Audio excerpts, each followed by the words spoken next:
Wheel spacers, that's right. Today we're diving headfirst into this huge debate that's been burning everyone's rubber in the car community for ages now. Do wheel spacers get a thumbs up, or are they a mechanical menace? So get ready, because we're gonna dissect this mega controversy and do our best to separate fact from fiction. And by the end of this video, we'll drop the hammer on the definitive answer, or you'll be throwing stuff at your screen.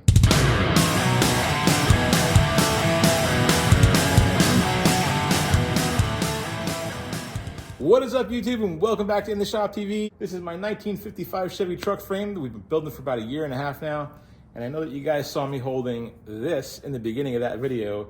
And those of you that have been following the channel are probably like, what in the world are you doing with the gigantic 2-inch wheel spacer on your beloved hot rod project that you've been putting so much love and care into? Yes, I am going to be installing this gigantic bolt-on 2-inch spacer on my 55 Chevy truck.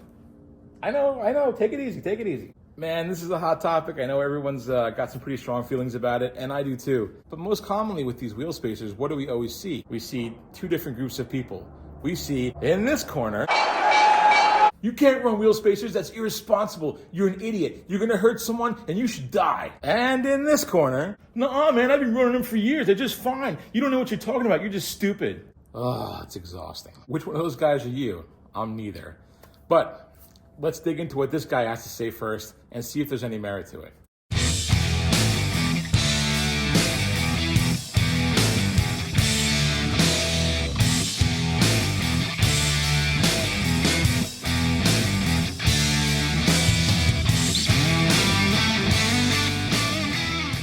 Typically, we'll see guys that have that opinion that you're an idiot and that you should die and you should have never been born if you run wheel spacers, because they're referring to the use of them mostly for cosmetic reasons, okay?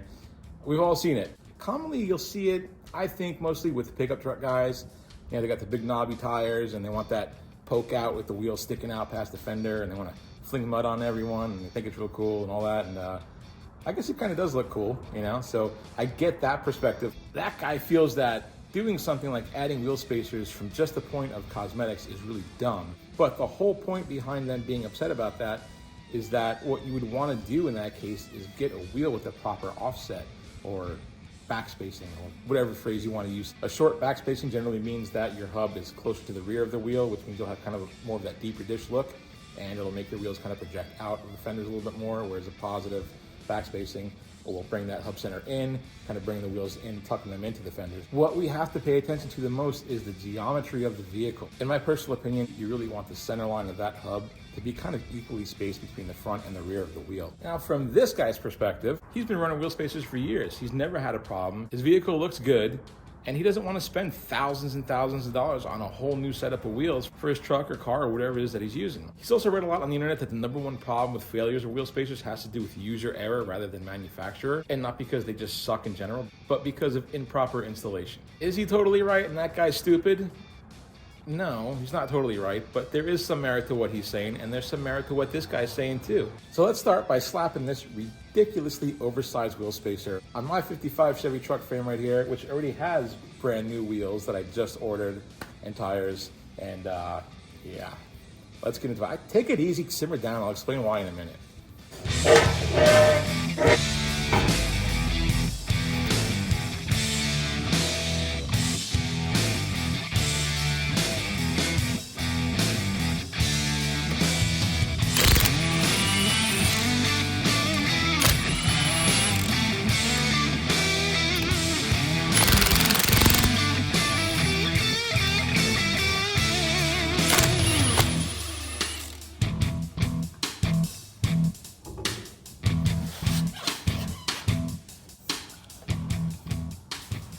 All right, if you're gonna use a wheel spacer, there are actually legitimate reasons why you would need to use one. We're gonna get into it right now.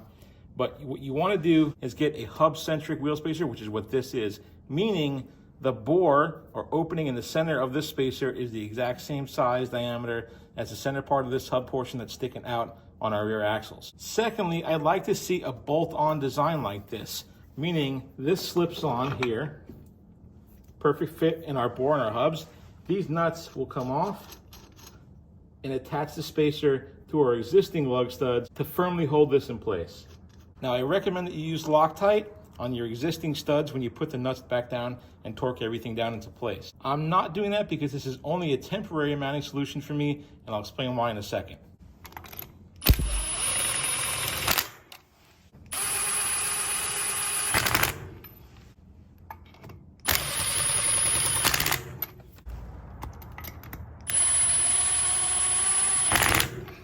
Now, obviously you want a design like this that has the original lug nuts recessed, not protruding from the face of this hub, because your wheel would not sit evenly and that would just be a disaster if they were poking out. If you have a long stud and it is protruding, you want to trim your studs so that they will sit just a hair recessed of the surface of the spacer so that they don't stick out at all. Now, arguably the single most important part of this is a torque wrench.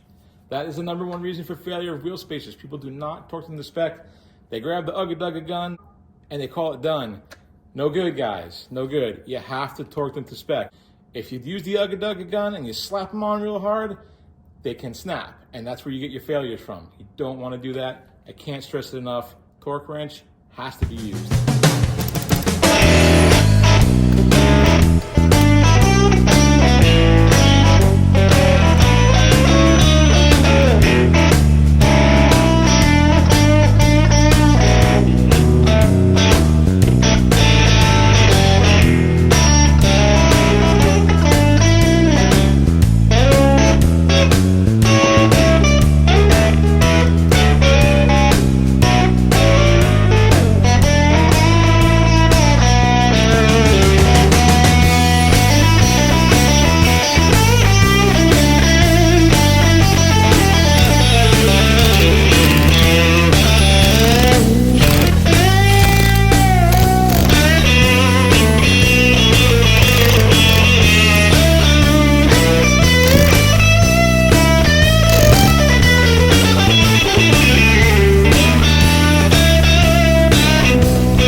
All right, so if I'm using them on the truck that I love and care about so much, it must be totally okay to use wheel spacers then, correct? Not so fast, YouTube. So then why in the world am I using them? Well, the answer to that is because the wheels that I selected were shockingly only available in one backspace from my bolt pattern, which was a 7-inch backspacing, which puts my wheels way in close to the frame. Not gonna work for me. So does that mean I use these wheel spacers and we're good to go? No. It is my belief that wheel spacers should be used as a tool. When I was mocking up the rear end and trying to figure out what size wheels to order and all that good stuff, I measured and measured and measured, but I did not have the bed on. I don't have all the parts to put the bed on yet. So I did my best measurements and took my best guess, and I came up 2 inches short. Now, I'm not gonna stay that way. I have two options. I can have my axles re-drilled. They sell an adapter that you bolt on to your axle, and it goes from one pattern, say if you have a Ford pattern to a Chevy pattern or vice versa, you bolt it on and then the available spaces are the new pattern, so you get the holes exactly where they need to be. I can do that, but then I'd have to re-drill the cast rotors as well, which I'm not too keen on re-drilling cast. So that's an option, maybe, I'm not sure. The other option is, of course, I've got to have custom wheels made. that is by far the best option in my opinion. It's also the most expensive option, which leads people to make these decisions to buy wheel spacers most commonly in the first place. Is it safe to use them long term? If you follow the rules, you can. You have to remember they gotta be hub centric, meaning that bore has to fit the hub. Also, some of them come with a little bit of a conical nose on the end of it that'll fit inside the actual wheels bore itself, giving you even better security. Number two, you really wanna use a bolt-on design where those nuts that hold the wheel spacer onto your rotor or axle shaft or whatever are recessed below the face of that wheel spacer. If those studs are poking out just a tiny hair, your wheel is then sandwiched up against those studs, and that's a completely inadequate surface to hold that wheel on there. You're gonna have a problem. Number three, the most important feature, you gotta torque them to spec, guys, because that's where accidents happen.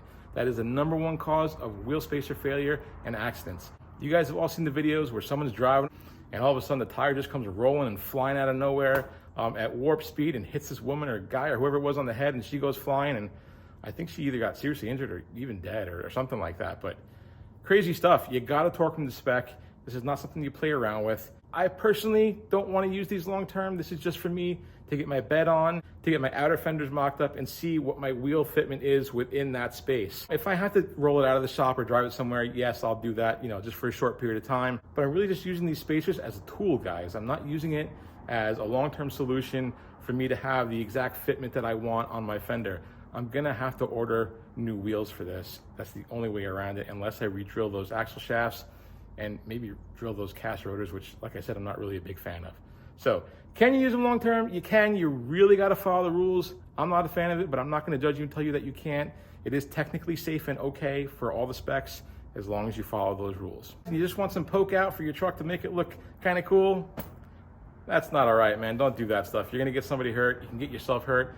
I don't care if it's been working for 6 or 7 years and you've never had a problem. You're gonna have a problem, and worst case scenario, you won't have a problem. That somebody that you're gonna hit with your wheel is gonna have a real serious problem, and that's what we wanna avoid. Guys, I hope you found this informative. I hope you're not really ticked off at me. If you want to see more of this content, please consider subscribing to this channel. I really need all the help I can get growing it. Don't forget to like and comment, because when you like and comment, it shows engagement, and it tells YouTube we're doing a good job, and it promotes the video, which helps me in the end. Guys, thank you so much for watching as always, and I'll catch you on the next video.